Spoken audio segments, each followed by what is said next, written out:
Welcome to Torah Studies.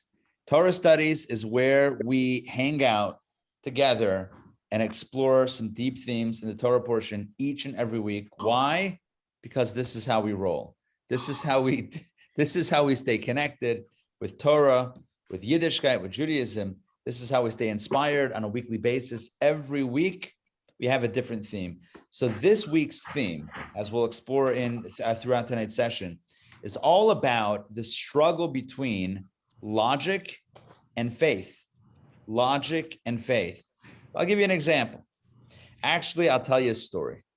Before we get to logic and faith, I want to talk about logic and mazel. Raise your hand if you know the word mazel. Who knows mazel, right? I'm sure you've all heard mazel tov, right? Mazel tov. What does mazel mean? Mazel is typically translated as luck, like mazel tov, good luck or good fortune. Mazel is kind of like the fortune that we have or perhaps don't have. They tell a story about two friends. One was named Mazel and one was named Seichel.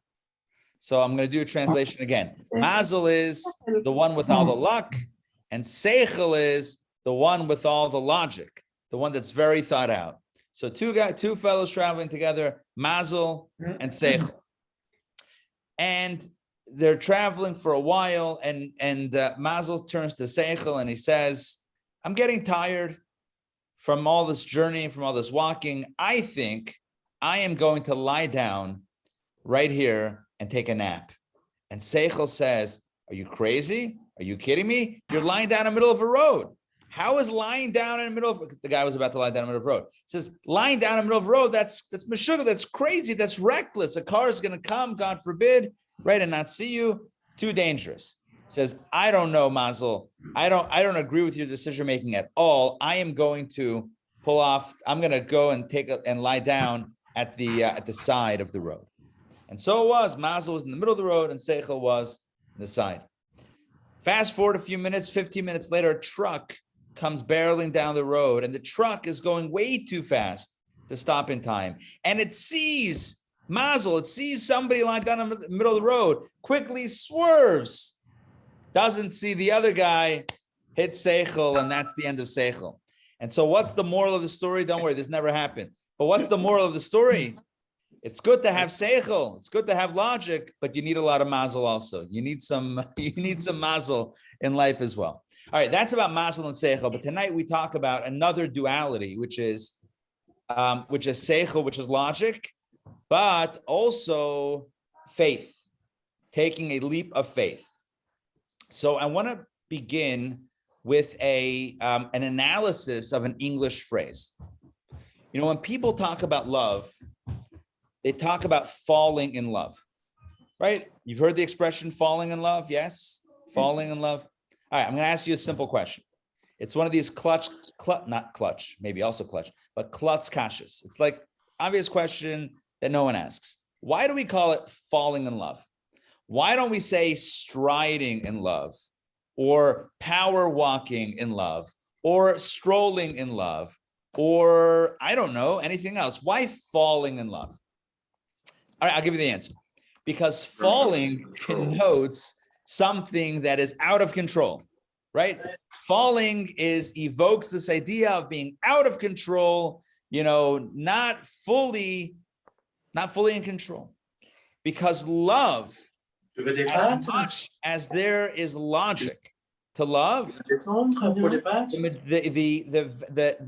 overarching or the overwhelming energy of love transcends the logical, transcends the rational, right? You could have a relationship that makes sense on paper, and that's great, but that doesn't tell us if there's love or passion in the relationship. That is an intangible that goes beyond logic.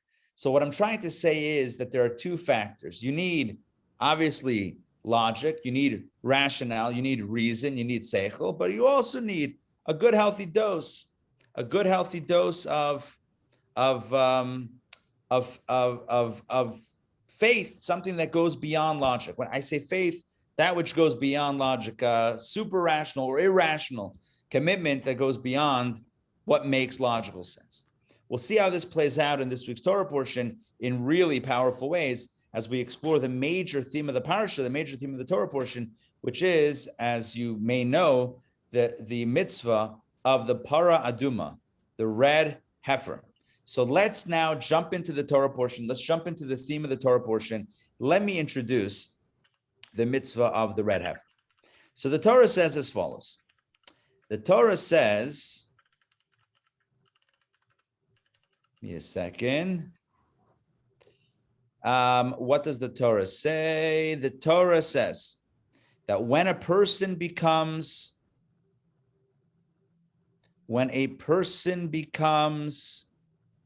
impure,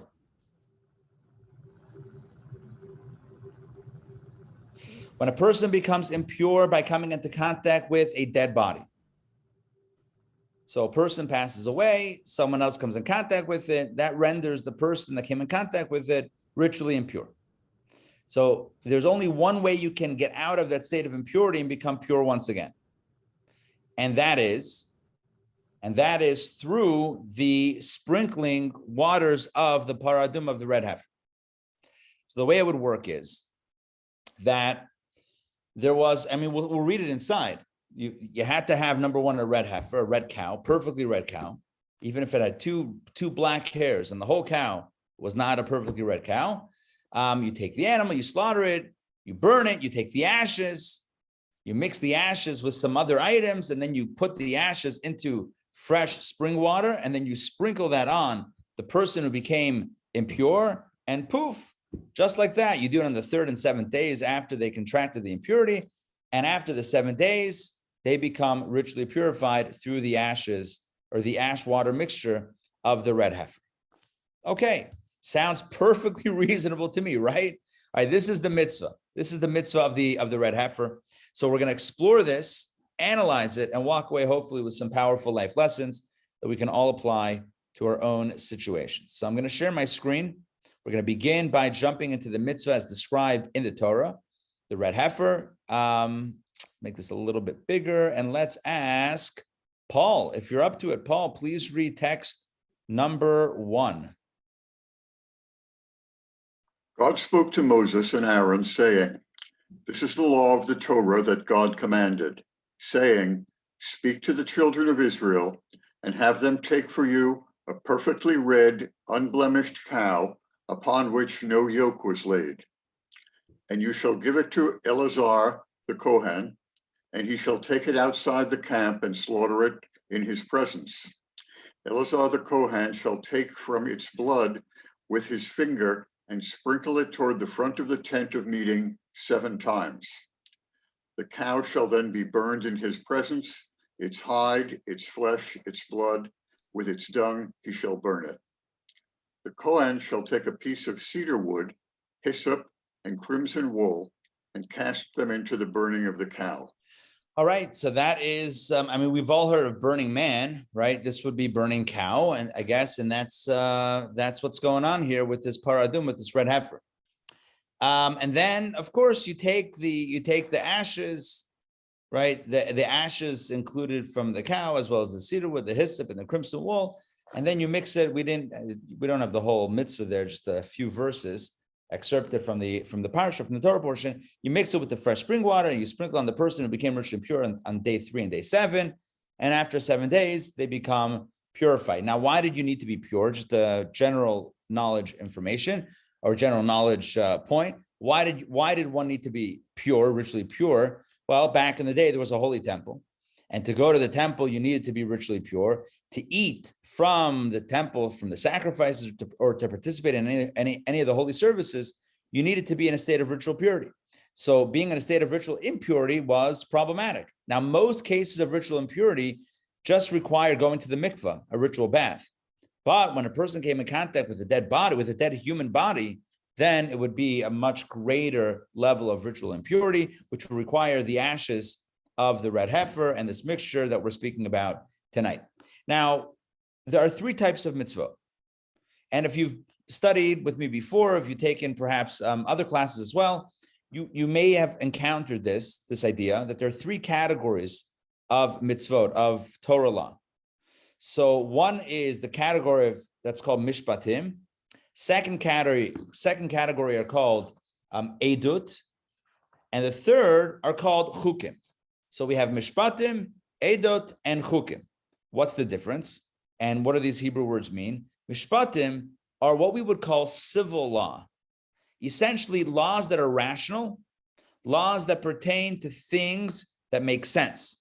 For example, do not kill, or do not murder, do not steal.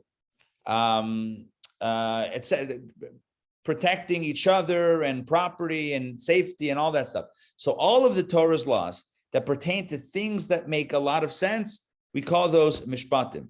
Essentially, as the Talmud says, those are laws that even if we didn't have Torah, hopefully we would have come up with on our own, because as decent moral human beings, hopefully we would have figured that out ourselves. That's category one. Category two are called edot. What are the edot? Edot are the mitzvot, the commandments that we would not have come up on our own. But once we got the mitzvot, once we got those commandments, they make a lot of sense. So for example, a lot of these are the testimonial mitzvot, like Shabbat. Observing Shabbat. Why do we observe Shabbat as a day of rest? Because God created the world in 6 days and rested on the seventh. So we do the same thing. We work for 6 days and we rest on the seventh.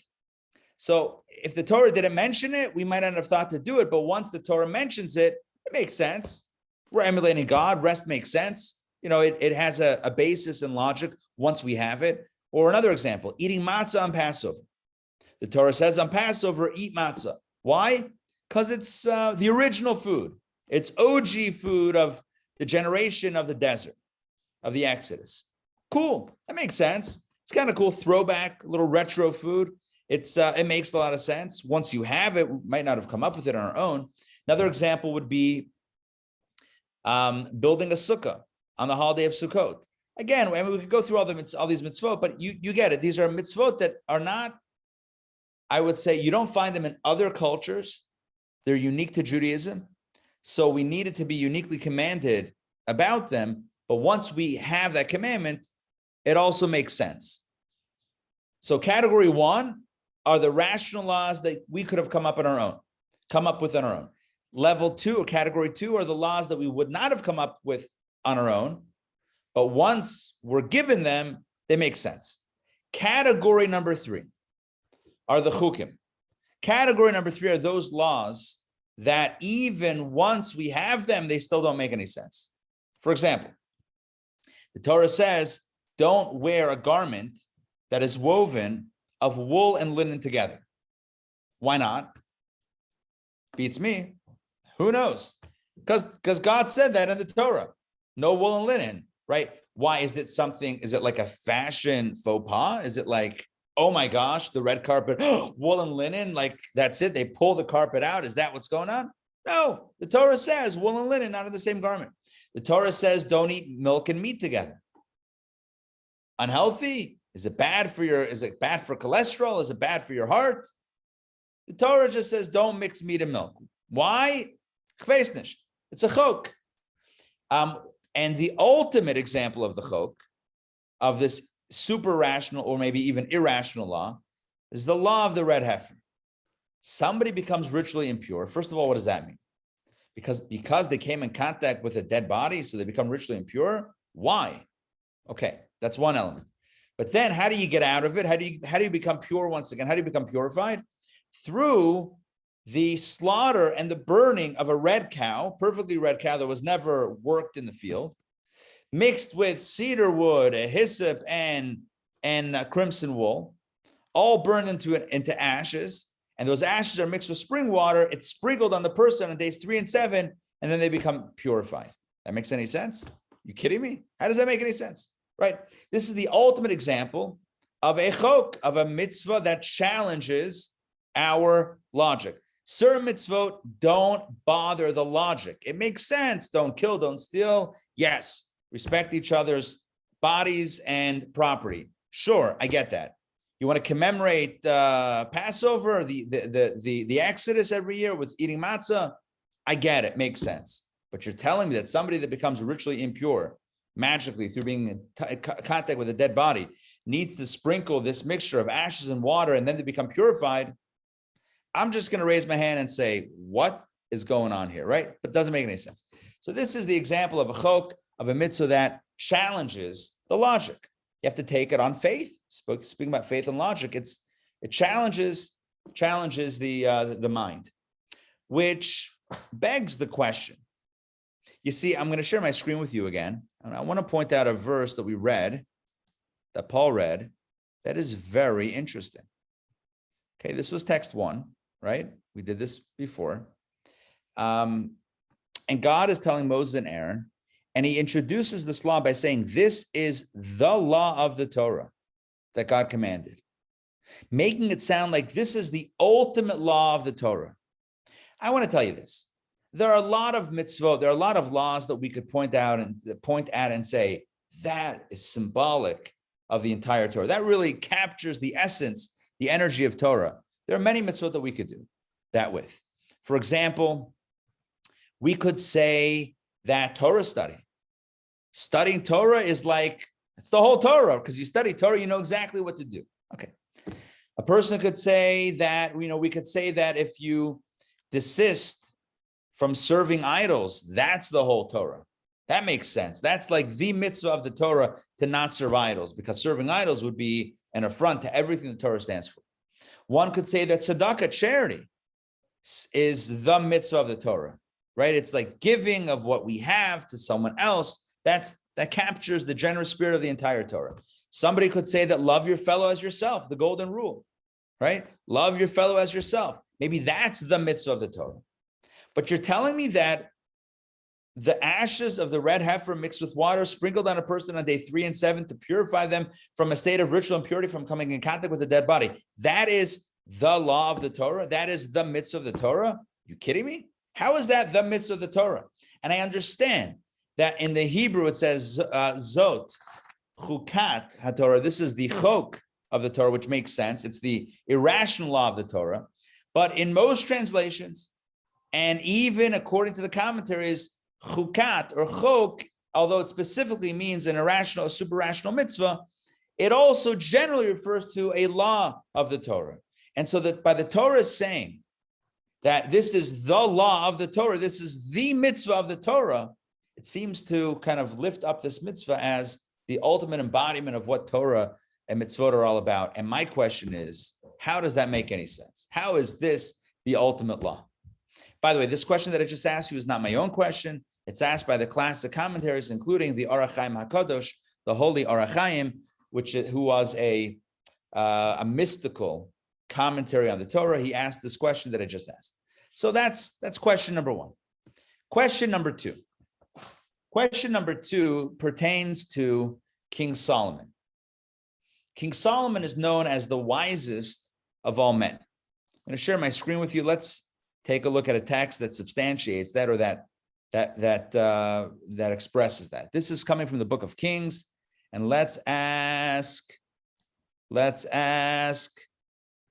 Donna Bogatin. Donna, please read text number 3 from the book of Kings. And God gave Solomon wisdom and understanding exceedingly much, and largest of heart as the sand that is on the seashore. And Solomon's wisdom was greater than the wisdom of all the children of the East and all the wisdom of Egypt. And he was wiser than all men, than Etan, the Ezrahite, and Hyman, and Shalcol, and Darda, and the sons of Machol, and his fame was in all the nations round about. So this is where scripture tells us that Solomon was the wisest of all men. I find it interesting personally that it talks about his wisdom being greater than the wisdom of all the children of the East, right? The Eastern wisdoms, Eastern philosophies and, beliefs. Interesting that it's mentioned here. The wisdom of Egypt, we know that there are big sorcerers and other sorts of, other sorts of wisdom emanating from Egypt. Bottom line is Solomon was very, very wise. And yet, notwithstanding his wisdom, I'm going to go back a text number 2. Despite the fact that he was very wise, this is what the Midrash says. David Lazan, please read text number 2 from the Midrash. Solomon said, I understood them all, but the passage of the red heifer I analyzed, questioned, and investigated. Thus Solomon states in Kohelet, I said that I will become wise, but it was far from me. Look at that. I'm actually making it a little bit bigger. I don't know why it's a little bit small. So here, take a look. Solomon is saying, I understood them all. You know what he means? What do you think he means by I understood them all? What's all what? What do you think? Anybody jump in? All the mitzvahs? Yeah, Good, the good. Yes, all of the mitzvot. He says, I understood them all, but there's one mitzvah that just baffles me. And what is it? The passage of the red heifer. In other words, the section, the verses pertaining to the red heifer. I analyzed, questioned, investigated, garnished, no success. And look at this verse from Kohelet, Ecclesiastes. I said, I will become wise, but it was far from me. I tried to become wise in this mitzvah, but it was too distant, too difficult for me to understand. So what we see here is that although King Solomon was the wisest man who ever lived, it says, by the way, wisest man, not necessarily the wisest woman, right? But the wisest man who lived, he still couldn't figure out, he couldn't crack the case of the red heifer. Okay, so clearly the red heifer is a very complicated mitzvah. It's a very baffling mitzvah. By the way, I just want to add one more wrinkle to it. There's another interesting piece of the mitzvah, which I mentioned in DPP, Daily Power Parsha, our daily Torah exploration. Might as well give it a quick announcement. Every day, 12 noon, we explore the daily Torah reading. So I mentioned this a few days ago. That the Torah says that the person, there are various Kohanim, various priests that are involved in preparing the red heifer mixture. So you have, there's one Kohen, one priest who slaughters the animal. Another one burns the animal. Another one collects the ashes. Another one mixes it with the water. And then finally, you have another one who actually sprinkles it upon the person. The people involved in preparing the red heifer ash water mixture, all of those priests in the process become impure. They become tamei. Now, they don't become impure to the level that they would need the red heifer ashes applied, because that would create an endless, infinite loop of red heifer necessity. They just need to go to the mikvah, but it does render them in a state of ritual impurity. And so here we have another paradox, right? It's like this convergence of opposites. The very mixture that makes one pure also makes the one preparing it impure. So 1 second, it's kind of like, imagine if I told you, because like everyone's been into hand sanitizer, right? Yes, raise your hand for hand sanitizer. I was just joking about that. You don't have, right? But hand sanitizer, right? So imagine if we would say that, okay, so when a person, like in schools, right? So they were like, giving a squirt of hand sanitizer for the kids. The one who applies the hand sanitizer, their hands become unsanitized in the process. It's like, why? Like, we're dealing with hand sanitizer. Like, what's the issue here? It's all hand sanitizer. What's going on? Chaz and Ben, jump in. So when I was growing up, if something didn't make sense, we used to call it a para adama. Oh, look at that. See? A red heifer. Yeah, anything that didn't make sense was a para aduma. A para aduma, perfect. So when the Jewish Theological Seminary introduced this program called Para Rabbis in the 70s, so the rabbi was working with, was a very wise man. He called it a para aduma. A para aduma. Rabbi was a para aduma. So listen to this. In English, it's something that doesn't make sense. Para aduma. In English, we have a phrase called a red herring. Now you have another phrase called a red heifer. Right. If somebody says something that doesn't make sense, like, oh, it's a red heifer. It's a para aduma. Good. So listen, The whole thing doesn't make sense. The whole law doesn't make sense from beginning to end. Why is the person impure? Well, how does the red heifer? Why a red heifer? Why the ashes? Why the crimson wool? Why the hyssop? Why the cedar? Why the burning? Why the ashes? Why the water? Why the sprinkling? Why does the one doing it become impure and the one getting it become pure? None of this makes sense. It's like, who's on first?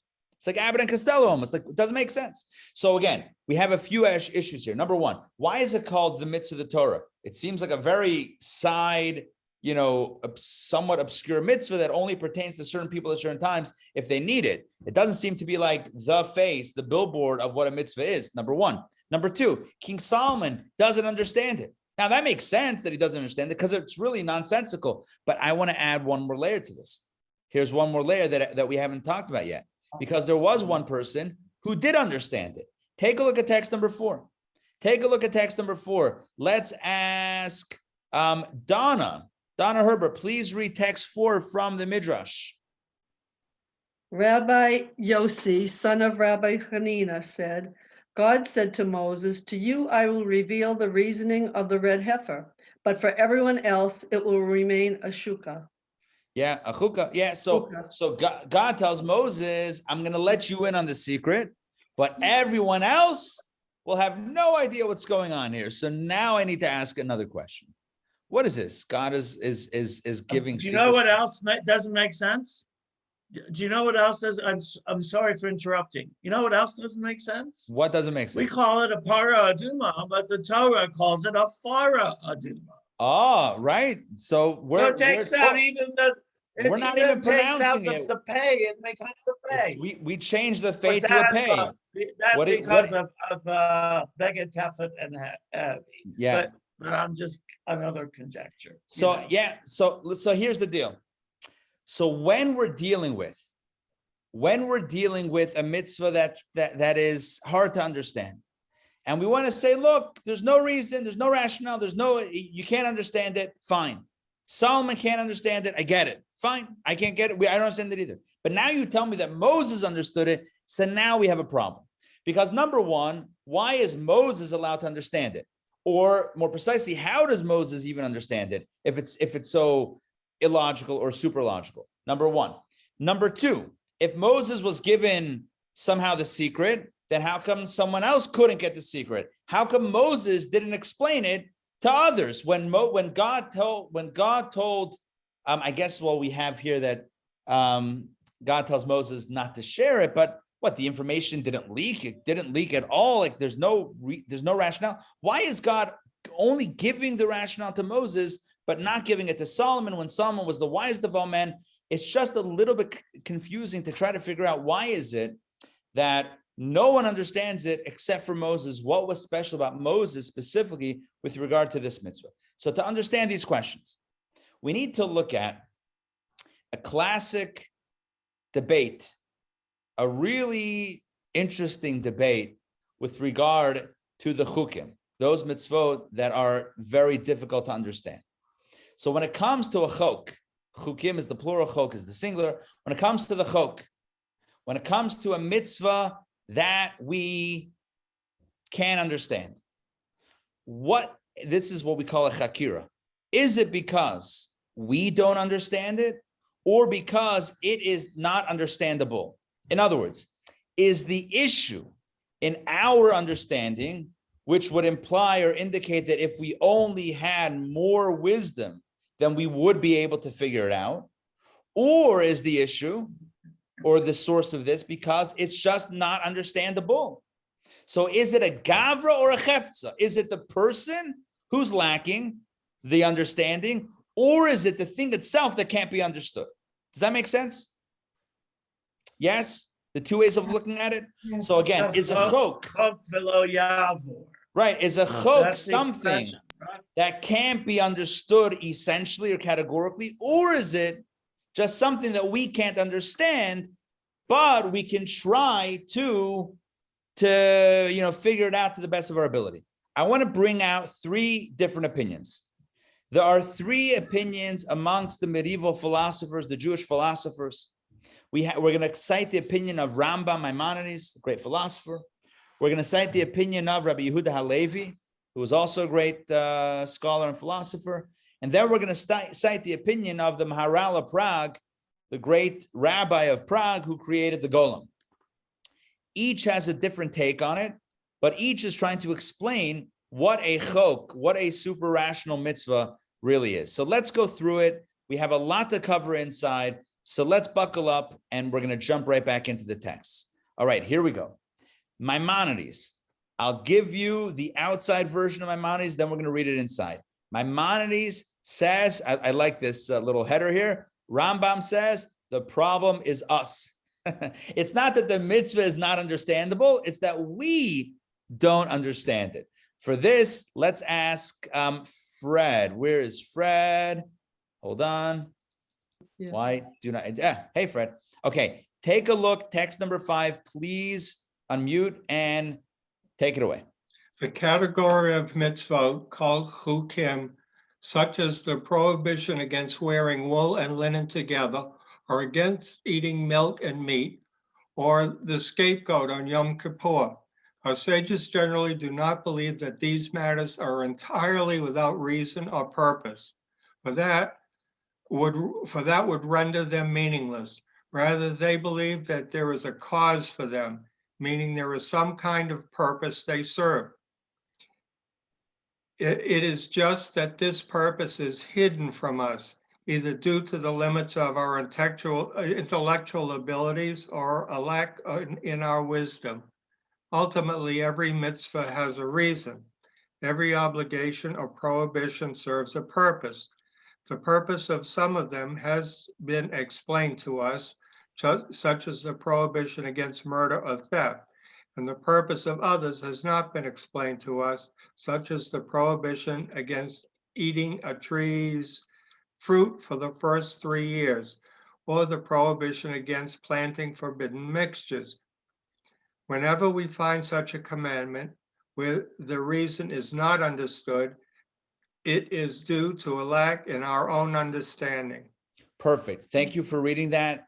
Very clear. So the bottom line is, according to Rambam, when you encounter a mitzvah that challenges the mind, that baffles the mind, he says, know this mitzvah has a reason, it has a rationale, it has a purpose. It's just that we don't get it. Because we're finite, we're mortal, God's infinite, right? God understands it, and we don't understand it. But there is a reason. In other words, every mitzvah makes sense. It's just we don't understand it. And honestly, we may never understand it. But take a look at what he says next in text number 6. Because now the question is, well, should we even bother? Maimonides, as you might, if you know Maimonides, you'll probably guess his answer. He says, yes, it is a good thing. It is a mitzvah, if you will. It is a good practice to pursue the meaning of even the chukim to the best of our ability. David, please read if you're up to reading text number 6. David, are you up to it? Hold on. Don't forget to unmute. Yes. There you go. Okay. Although all the statutes of the Torah are divine decrees, it is appropriate to mediate upon them, and whenever it is possible to provide a reason, one should provide a reason. The sages of the early generations said that King Solomon understood most of the rationales for all the statutes of the Torah. So Rambam says, thank you. Rambam says, Maimonides says, in Hilchot Temurah, right over here, he says that although they are ultimately the mitzvot, the chukei HaTorah, although the statutes, the super-rational statutes are divine decrees, nonetheless, we are encouraged to meditate upon them and to provide a reason whenever possible. And again, I just want to be very clear here. The Rambam's shita means position or perspective. The Rambam's shita is that when we understand something, it becomes a much more enriching experience. When you understand what you're doing, why you're doing it, what it does, when you do it, it just makes it that much more meaningful. So, for example, if I tell you, there's a mitzvah to light Shabbat candles, you'll say, okay, cool. Why? So, 2 options. Because God said so, okay? Or because, when you light Shabbat candles, you're taking something of the physical universe and transforming it to light, and you're bringing light into the world, into your space in the world. You can speak about symbolism. So which one resonates? Which one feels a little bit more meaningful? Rambam says it's option B. So whenever possible, even if it's one of these, out there mitzvot, try your best to find some sort of rationale, some sort of logical explanation, which will then make it that much more enriching and meaningful and a full experience. That's Maimonides. That's Rabbi. opinion. Ray, yeah. So Rambam understood it or didn't? Rambam is saying that we may never understand and will likely not understand all of them. He says even Solomon didn't understand all of them, which we saw before. He didn't know the part, he didn't understand the red heifer. But we should try our best to get something, to figure out something. That's why we study. That's why we do give some rationales for kosher, milk and meat, for shatnez, for wool and linen, for even the red heifer. Why? To somehow make it a little bit meaningful, a little bit more settled in the mind so that we feel a little bit more connected with it. Now, are we going to understand the true and deepest reason for all the mitzvot? No, we're not going to get there. But should we try? We should try. This is one of three opinions. That's only the first opinion. Rabbi Yehuda HaLevi is going to be our second opinion. He disagrees. He says fundamentally, he agrees with Maimonides that the issue is us, it's just that we don't understand. Every mitzvah has a rationale, but we don't understand all of them. But he says there's no mitzvah to drive yourself crazy, to try to figure it out. Maimonides encourages us to keep on learning, keep on pursuing, try to figure out, give rationales whenever possible. Rabbi Yehuda HaLevi says you don't need to. You don't. On the contrary, you shouldn't. If it's a chok, this is from the Kuzari, a great work on philosophy, Jewish philosophy. He says, don't even try. I like that header. Don't even try. All right, let's ask Susan. Susan Crone, please read text number 7 from the Kuzari. It is God's Torah, and one who accepts it sincerely without theorizing or analyzing it is better off than one who scrutinizes and philosophizes. However, for one who has fallen from this lofty level and has begun philosophizing, it is better to seek a reason for these things, which are rooted in the divine wisdom, than to resort to misconceptions or doubts that ultimately destroy a person. Interesting. There's a little bit of nuance here. Thank you for reading that. There's a little bit of nuance. I don't want to get too entrenched in it because really it's about getting a bit of a classic view of the Jewish philosophers about the extent to which we should try to understand the mitzvah. But this is opinion number 2. He says, you don't need to. You don't need to. It's better to accept the mitzvah sincerely without theorizing or analyzing. It's good. Why are we lighting Shabbat candles? Because Hashem said so. Why wrap tefillin? It's in the Torah. If there's a purity of acceptance, that's the best. It's better not to scrutinize and philosophize. But if somebody's already a philosopher, if somebody's already down the path of philosophy, then to leave a person hanging and not give them the philosophical understanding of Judaism would be dangerous because their minds are rationalizing the world around them. To leave Judaism without rationale could turn them off from Judaism. So if one is in a place of rationale, if one is in a place of philosophy, then yes, we should give that person, or if that's us, we should pursue the rationales and philosophies of the mitzvot. So this is a second opinion. So Maimonides always encourages the philosophizing and the rationalizing. Kuzari, Rabbi Yehuda HaLevi says only when necessary. What about the third opinion, the Maharal of Prague? Here we go. Let's show this one.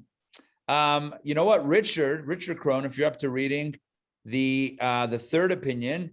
Here we go, text number 8. And look at the header. You can see already where this is going. Reasons are imaginary. Look at that. Reasons are fake news. Text 8. Take it away, please, Richard. These reasons that have been concocted in explanation of the Chukim, as though the divine commandments of the Torah were like some kind of self-help book or fantasy. It's inappropriate to assume that God's commandments were given on human terms. Rather, they're the decrees of God, who issues decrees unto his nation like a king who issues decrees over his kingdom. That's pretty harsh. I didn't say that. That's the Maharal of Prague. Maharal says, you gotta, now listen, do not kill, do not steal. You don't need to philosophize. That makes sense. But we're talking about the chukim, right? We're talking about category 3 mitzvot, the mitzvot that don't make a lot of sense at first glance. He says, oh, You want to come up with a reason? You want to rationalize, philosophize? That's your self-help, New Age. I mean, this is going back 500 years, but New Age concoction of like, ooh, this mitzvah means a lot to me because that's like good for an essay. That's good on the SATs. But what are you doing? What are you mixing this? Why are you mixing this with Torah, with God's decrees? God wants to give you that once in a while. Not every mitzvah is a decree, but of the 613, there is a category of mitzvot. You do it because God said, that's it. And to start mixing rationalizations into that takes away from the purity of the mitzvah. So he is anti-rationalizations. I want to give you an example. And by the way, I'm not criticizing this. I'm just giving you an example of maybe, I can't speak for Maharal, but maybe where he would disagree with some rationalizations. For example, when it comes to the laws of kosher, the Torah says what types of animals are kosher, what types of birds are kosher, what types of fish are kosher, etc. And the Torah says that the fish, let's talk about fish. So what type? Some people would say all fish, if you have the option of flesh, all fish are treif. But so here's the deal. So the Torah says that a fish is kosher when it has fins and scales. Right. And some people say, here's why. Because the other fish that don't have fins and scales are the bottom feeders, right? The bottom feeders. They're on the bottom of the ocean, bottom of the sea, and they're less healthy. They're less healthy. So if you eat those fish, it's not good for you. That's why the Torah says that only fish with fins and scales are kosher. I cannot speak for a Maharal, but I could envision a scenario where the Maharal of Prague, the creator of the golem, would say, so that's it. That's why God forbids you from eating fish that don't have fins and scales, because bottom feeders, because health. You want to reduce Torah to a diet book, right? What is this? The Sinai diet that we're talking about here? Bestseller and the latest fad on Instagram. Are you kidding me? That's what Torah is. It's about optimizing health and wellness. What about the spirit? What about the divinity of it? What about the fact that it's coming from God as a pure decree? Don't lose the magic by trying to analyze everything and make sense of it. So here we have three opinions. We're talking about the same type of mitzvah. Those category 3 mitzvot that are a little bit outside of our wheelhouse of understanding. Rambam says, pursue it. Ideally, we figure it out. We crack the code and then it resonates. Second opinion was the Kuzari, Rabbi Yehuda Levi. He says, you don't have to pursue it. You don't have to understand it. But if you're a philosopher and you need to understand, then understand this as well, or try to understand it. And Maharal says, better not to seek to understand it, or don't try to analyze it. Don't put it under a microscope. Just accept it as a divine decree. 3 different opinions. I want to weigh in on this with an approach to understand it. It's not necessarily going to bring all 3 opinions together, but here's an approach. I want to focus on the third position that we just read, the Maharal, because the other 2, it makes sense. It's good to understand things. And like I said before about Shabbat candles, if somebody tells you just do it because you have to or because God said so, it just doesn't feel maybe as nice as here's the reason for it. That makes it resonate a little bit more. So let me try to explain a little bit better the position of the Maharal. And to understand it, we need to understand what I said at the beginning of the class, the dangers of analysis. You try to take something and analyze it, sometimes you can destroy its magic, right? Like back to a relationship, right? So somebody's in love. Somebody is madly in love with the other person.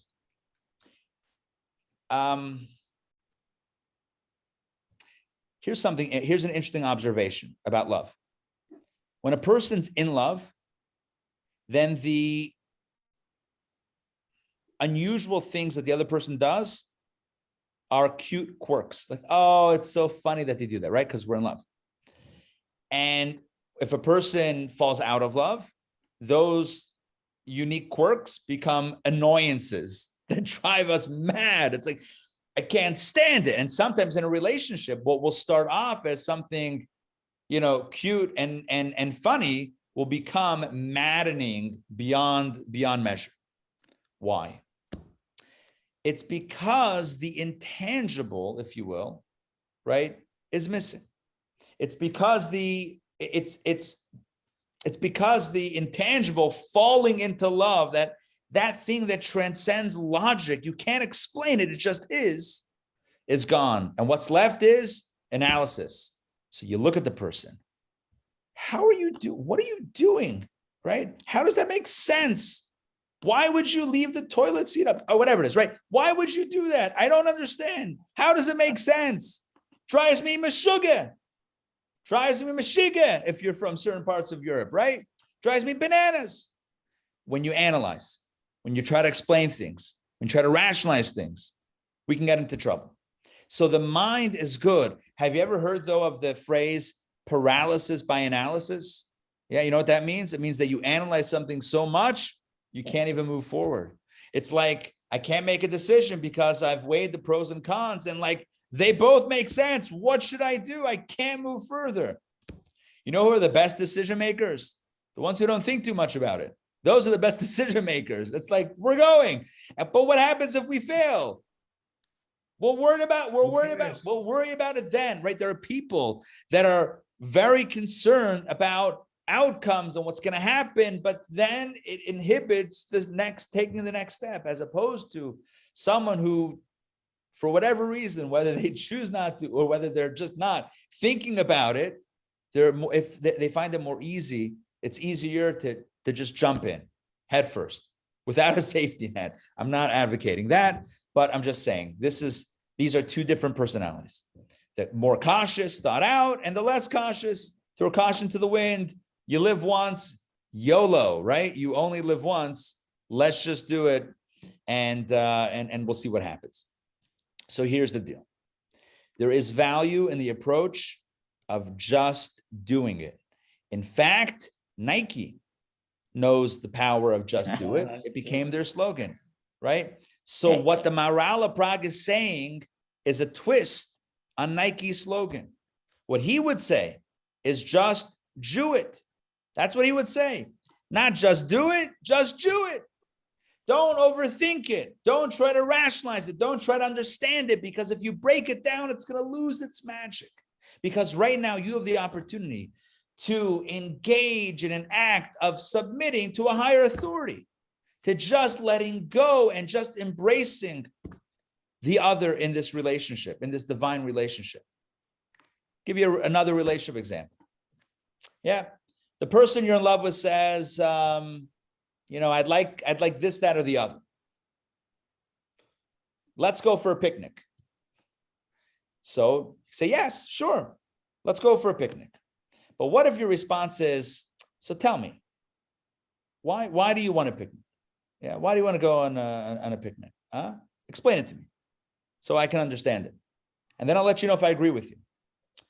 Do you see how that could get, I'm going to use a word that I don't like to use. You see how that can get irritating or annoying pretty fast? Yes. Why?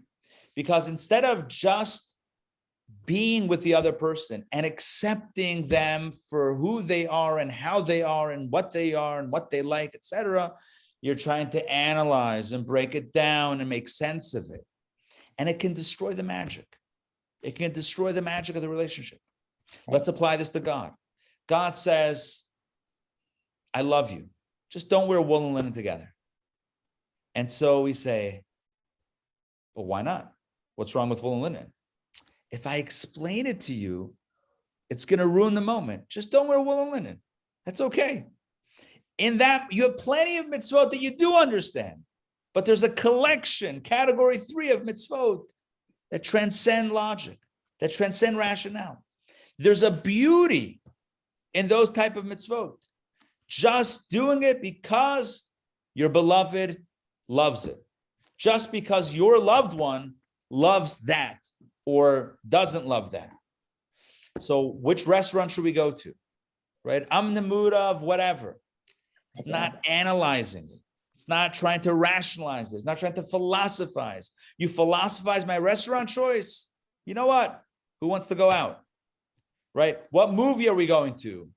If we're going to have a 30-minute, pull out all the Rotten Tomatoes reviews and whatnot and try to figure this out, it may just we may be losing the moment. It's just not going to work if we're in our heads. Sometimes the head is the greatest kryptonite to the connection. So yes, we can be cerebral, we can be like in our heads most of the time, but sometimes it ruins the magic. I see my mom is typing, how many chukim are there? I'm not sure. Out of the 613, how many would be categorized as chukim, super rational? I don't know. I wonder if there's someone who breaks it down with an exact count. We can, I would say, consult with Reb Google, see if there's anything online that anyone published with that analysis. Ray, jump in. Okay, so you say it could be a misconception. All right, so I don't have meat and milk, but I have a friend, they're Yemenite, that they feel you can have chicken and milk. Now that's their conception. Mine is different. So does that mean they're okay? No, I'm not weighing in. One second. I just want to be clear. I'm not weighing in on any one particular person's observance or interpretation. That's not what I'm not commenting on that. That's not tonight's class. What I'm just saying is like this. When it comes to understanding a mitzvah, right? The Torah says, don't eat from a fruit tree in the first 3 years. What do I do with that? Do I start? So why is it that we're not supposed to eat from a fruit tree for 3 years and try to understand it? Or, as the morale says, don't mess with the magic. Just have this pure moment of connection with God without needing to put it under a microscope. There are plenty of mitzvot that you can put under a microscope. Let this one remain a little bit magical. Let the magic remain. There's magic in the mystery. Don't ruin the mystery, right? There's magic in that moment. It's a relationship. Don't reduce it to a formula, to a mathematical formula that, a logical formula that makes sense. I want to take it a step further. And this is what the Kabbalah say. This will blow your mind, perhaps. According to Kabbalah and the Hasidic masters, Chabad Hasidic philosophy, every mitzvah can be performed, can be done from this place of magic. Even the ones that make sense. It's a personal choice. I can choose to do the mitzvah of eating matzah because I understand that this is a perfect, recreation of that Exodus meal. Or I can say, I'm doing it because God wants me to. And you know what? The first option connects me with my head.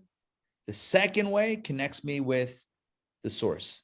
Are you with me on that? If I do a mitzvah because it makes sense to me, so whose will am I fulfilling? My own. But if I do a mitzvah because that's what my beloved wants me to do, who am I connecting with? The Eibusher, God Almighty. This is the deeper understanding of how we're meant to do every mitzvah. We were talking before about whether a chok, the super rational, should be figured out. But now hopefully you've realized we've gone 180 degrees the other way. Not only are we not understanding the irrational or super rational, we're trying to not understand even the rational. There's an advantage of not understanding. I don't mean not understanding it, but not focusing on the logic of even the mitzvot that we do understand. I want to share with you a text. Hopefully that maybe says this a little bit more clearly than I am. Text number 10. The true reasons for mitzvot, all mitzvot, were not revealed, for they transcend intellect and understanding. Even in those mitzvot for which there seem to be understandable reasons, these reasons are not the ultimate reasons. Rather, there is a much deeper wisdom contained within, one that is above our ability to understand. And this is how we can fulfill every mitzvah. Take a look. Mishpatim, that's category 1, like honoring one's parents, giving tzedakah, charity, refraining from theft or robbery, are perfectly logical. On the other hand, chukim have no logical basis at all. Now, logic would dictate that we ought to observe chukim with as much commitment as we observe the mishpatim, i.e., just as we have a natural affinity with mishpatim to the degree that we'd have kept them even if God hadn't commanded us to, we must similarly observe chukim with equal resonance because they are the command of God. And that's what we were saying the first half of the class, or the first 2/3 of the class, that even the chukim that don't make sense, you should still be passionate like the ones that you understand. But the truth is the other way around. We ought to observe mishpatim, the logical ones, with the same reverence and magic as we observe the chukim, i.e. observing them simply because they are the will of God. Ultimately, the main focus of all mitzvot must be simply to perform the command of God, to fulfill his desire, because ultimately it is a relationship.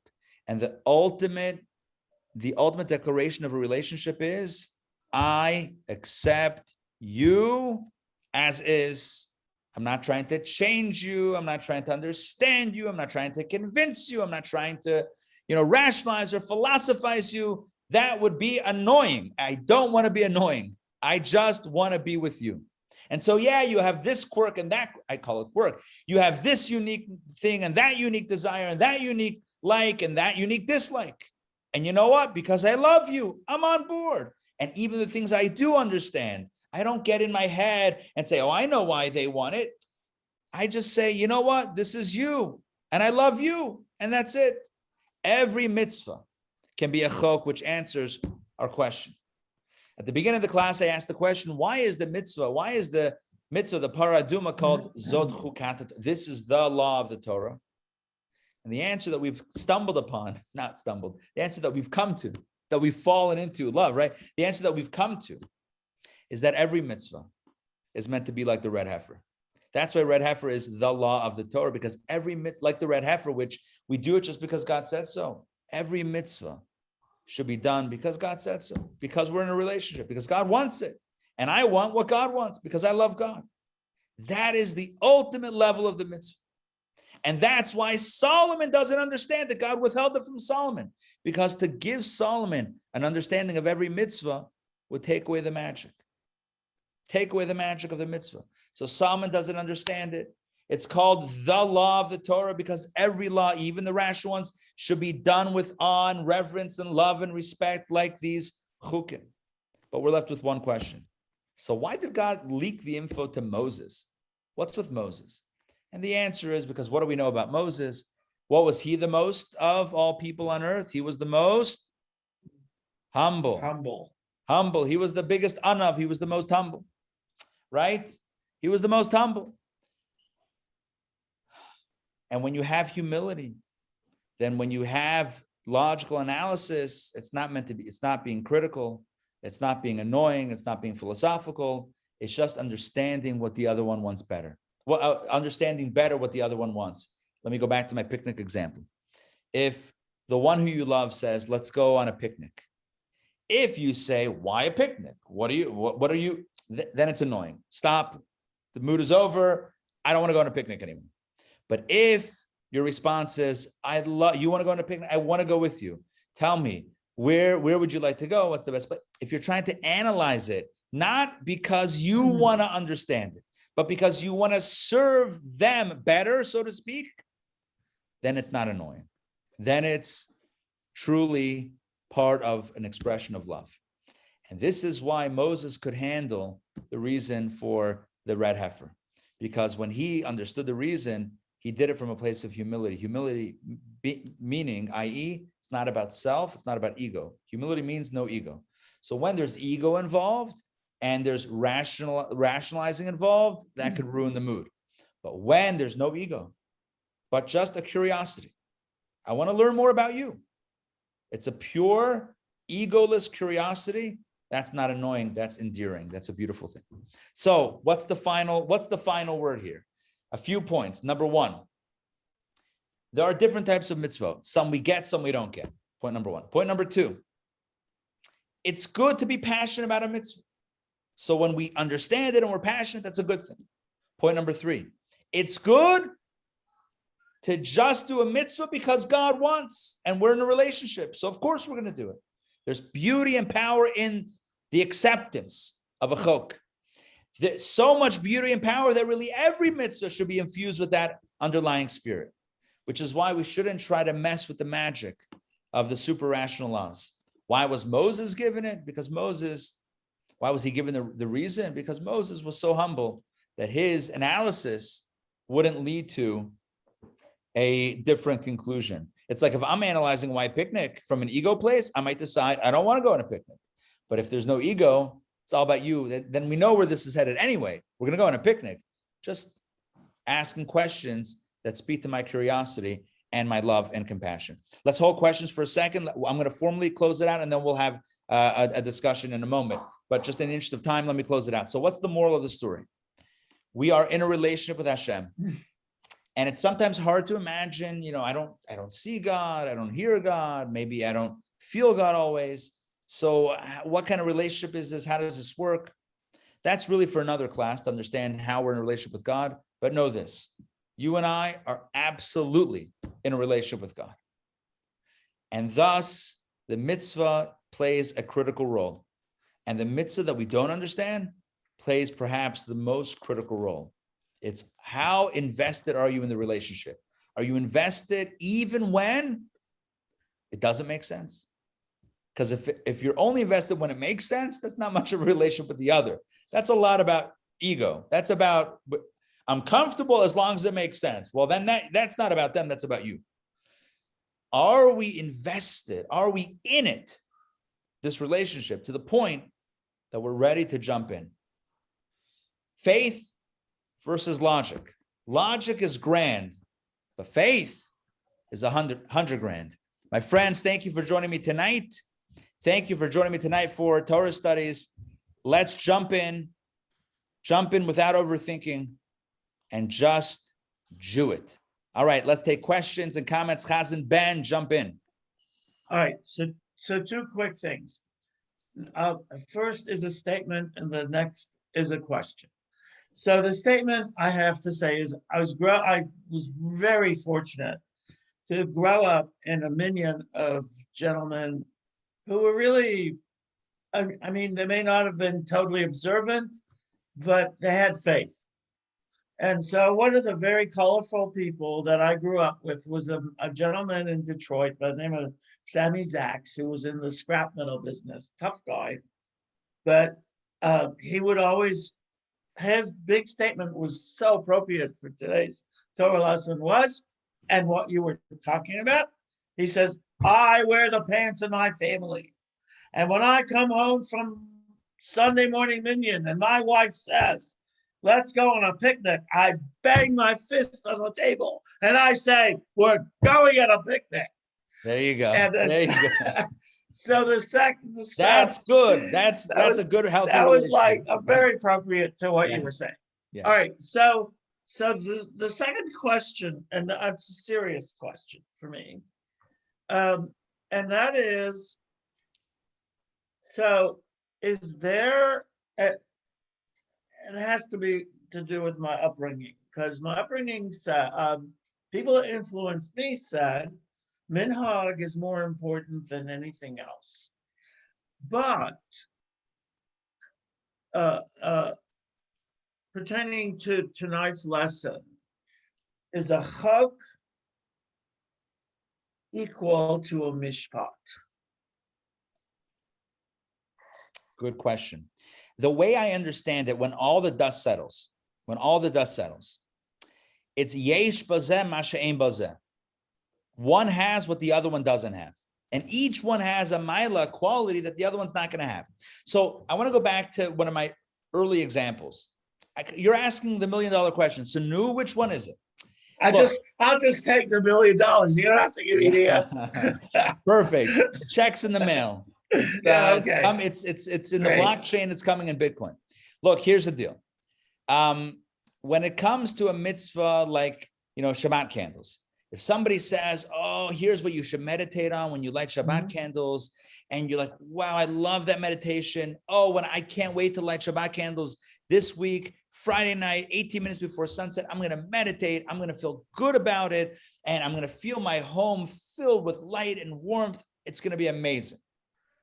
That's really cool. It's beautiful. And a person can be really connected in that experience. But the challenge with that is that what are you feeling in that moment? Again, yesh bazeh ma she'ein bazeh. There's an advantage, but there's also a disadvantage. What's the disadvantage? That we're stuck in ourselves. How I feel about it, how I perceive it, how I enjoy it. So who's the mitzvah for? Me? My satisfaction, my enjoyment, my sense of serenity and warmth? Okay, so where's God in this? So I'm very present in this. I'm very present in this mitzvah when I understand it, Mhm. but is God present? That's the downside. The flip side is, the other side is the chok, where I don't understand it. I don't have a meditation for it. I'm just doing it because God said so. But there's a purity in that. There's a purity in that acceptance. There's a purity in that experience. And it's all about God. Because if it was up to me, I would not be doing this. The only reason why I'm doing it is because of God. So in that mitzvah experience, there's only God, and there's more God and less me. So when it's something that I understand, there's more me, less God. When it's a mitzvah I don't understand, there's more God and less me. It's more about the other. So look, there's no sin to enjoy a mitzvah, but there's ego. And I would say, thank God, Baruch Hashem, we have the mitzvot, like the chukim, that keep us in check, that are a reality check, a reminder of what it's all about. It's not about me, right? The mitzvot are not just about us. It's not who said it? The Maral, maybe. It's not a self-help book. It also does self-help. It helps self. But it's a love story. It's a story about a relationship. And so let's put the other first. So a chok more naturally puts the other first.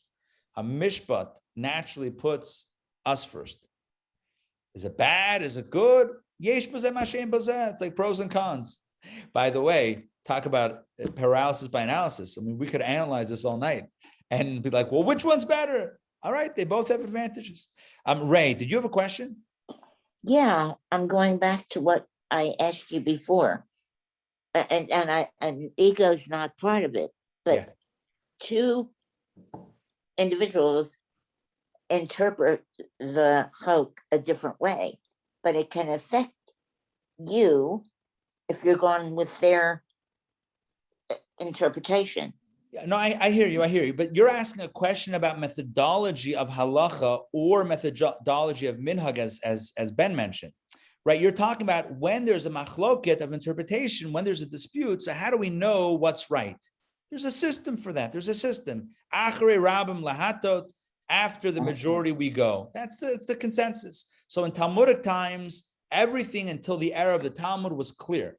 Everything that was debated was debated. There was a clear record as to exactly what the laws were, and there was a halacha, there was a psak, there was a definitive. The questions that came up after the Talmud, so in the last 1,500 years or so, you don't have as clear consensus, but you have more or less a consensus. But this gives rise to different traditions because there were different consensi, whatever. There were different consensuses in different parts of the Jewish world, which is why you get distinctions between Ashkenazic Jews and Sephardim.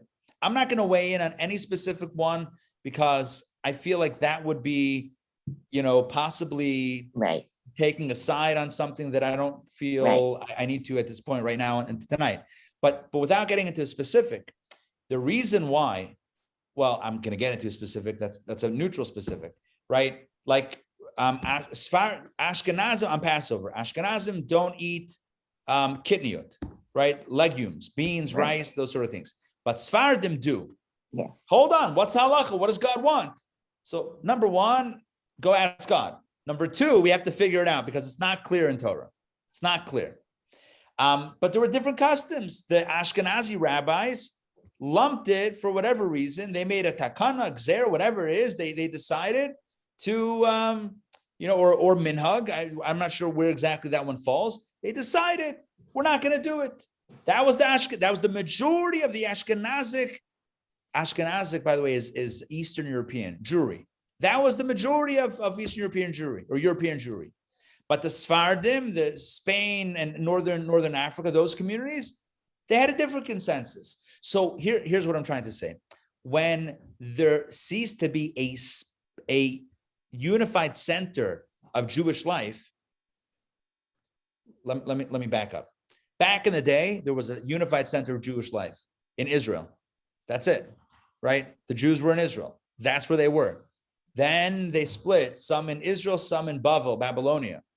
But within those two places, it was two places, and they had their centers, their academies. And if questions came up, they voted, they debated, they voted, and that was it. That was the halacha.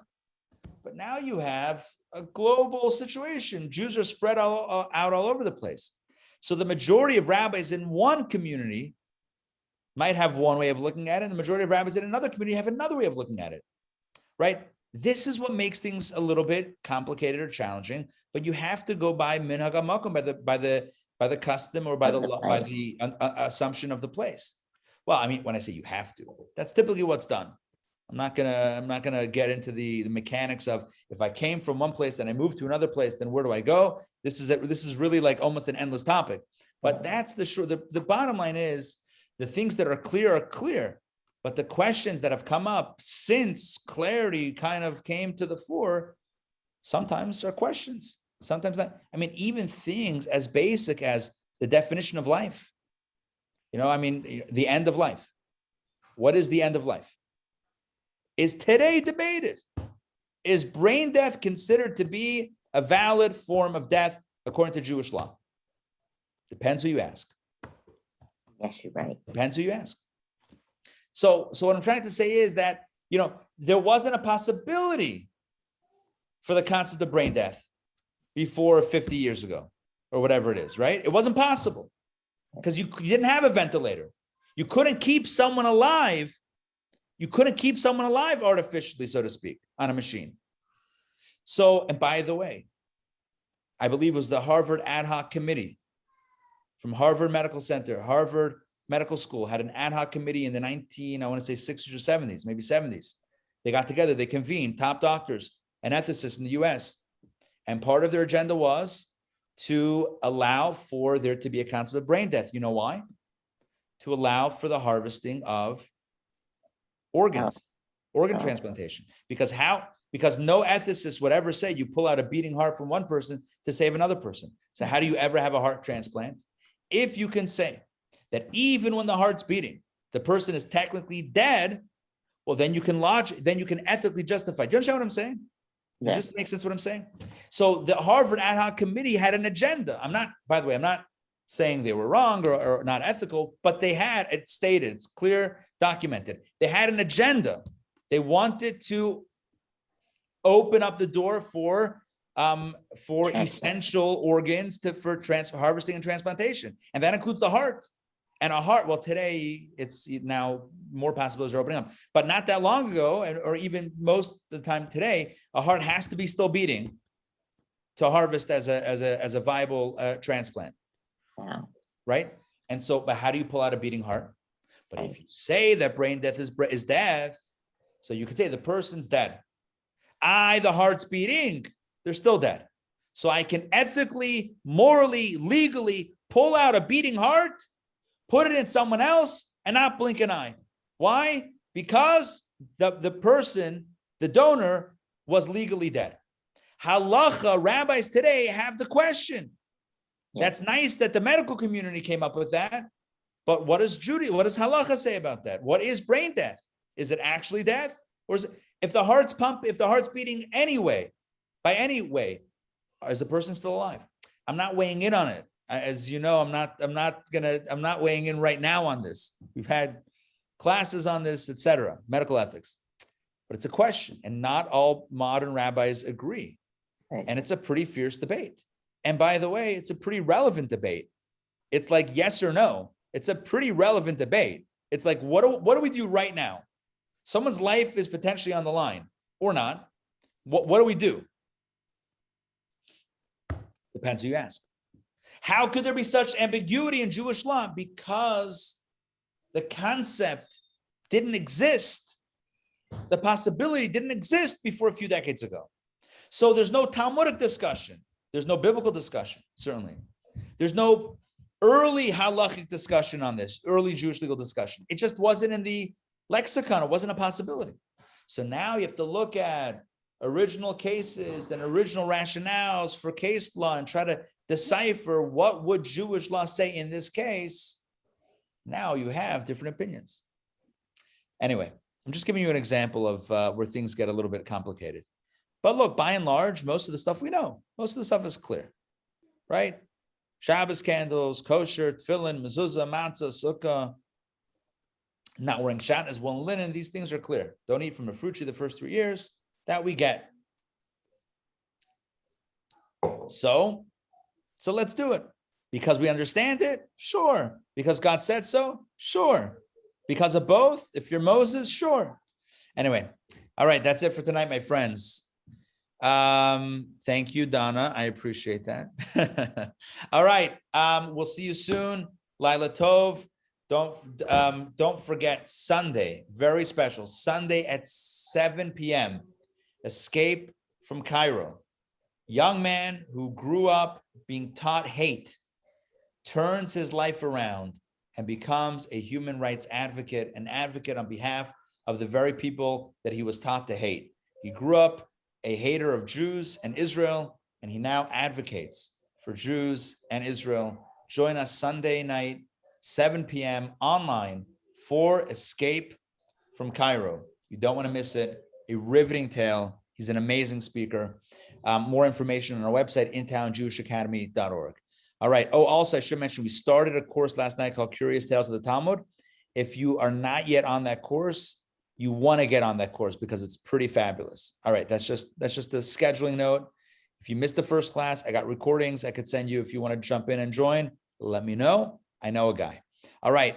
Have a good night. We'll see you guys. Take care. Laila Tov. Thank you. Bye, everybody.